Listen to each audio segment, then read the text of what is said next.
शाश्वत संस्कृति में आपका स्वागत है। ओम विश्वकर्मणे नमः। आप सभी दर्शकों का हमारे चैनल शाश्वत संस्कृति में बहुत बहुत स्वागत है।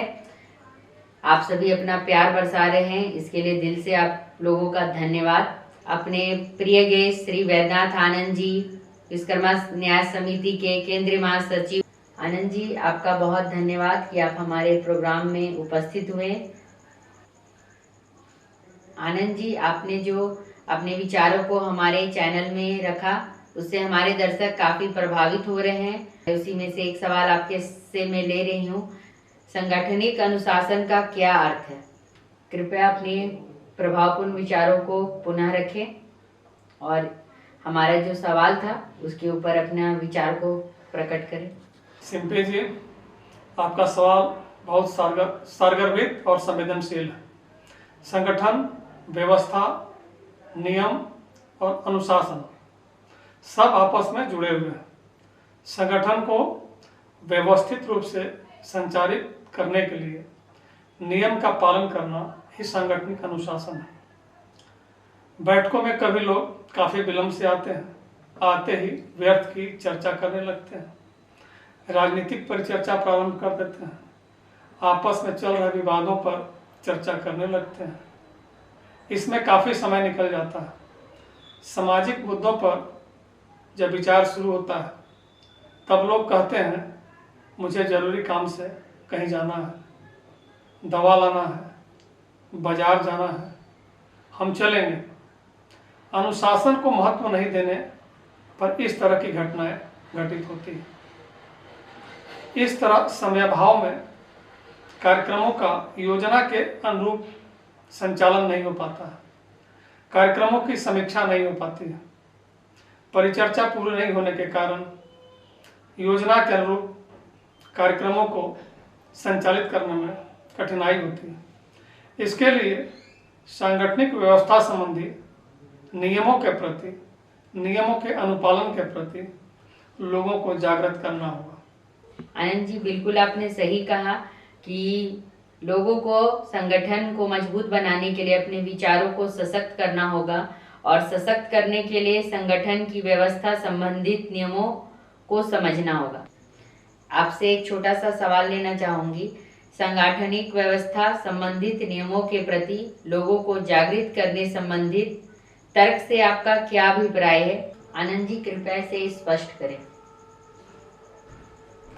व्यवस्था संबंधी नियमों को महत्व देने का अर्थ है कि जब सुबह में ट्रेन पकड़नी हो तो व्यक्ति सुबह जल्दी उठ जाता है और समय से पहले स्टेशन पहुंचने की कोशिश करता है, क्योंकि देर से स्टेशन पहुंचने पर ट्रेन छूटने का भय रहता है। जाड़ा, गर्मी, बरसात कितना ही तेज क्यों न हो, स्कूल, ऑफिस, कारखाना, आंदोलन, रैली कभी बंद नहीं होता है, बाजार कभी बंद नहीं होता है।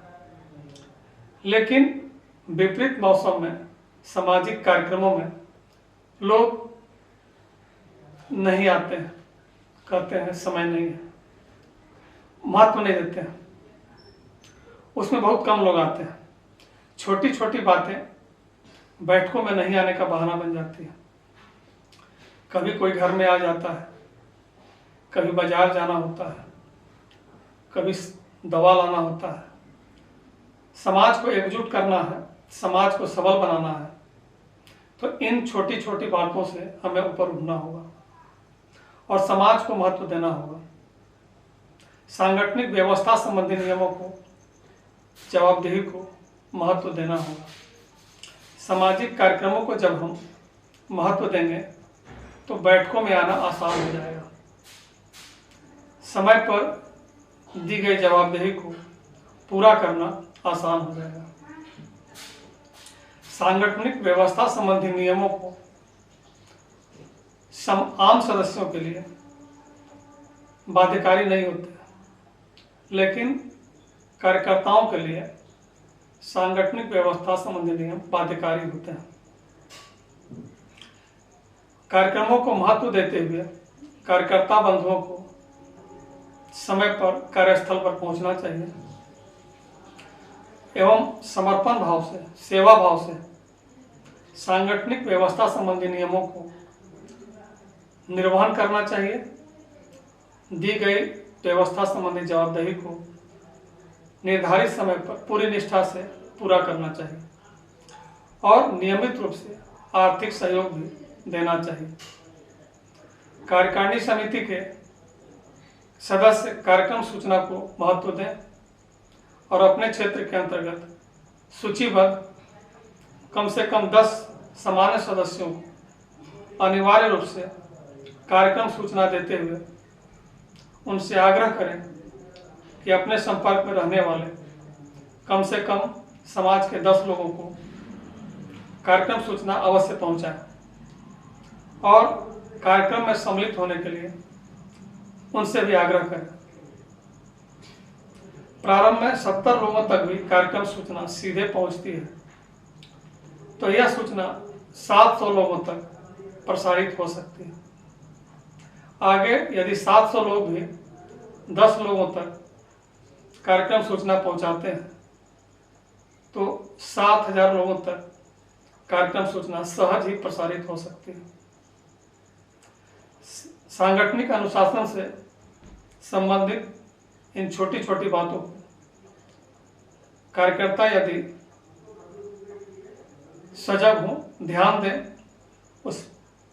उसे अपनाएं, उसका अनुपालन करें, उसका अनुशीलन करें, तो हमारा समाज अवश्य एकजुट होगा, संगठित होगा, सबल होगा, शक्तिशाली होगा।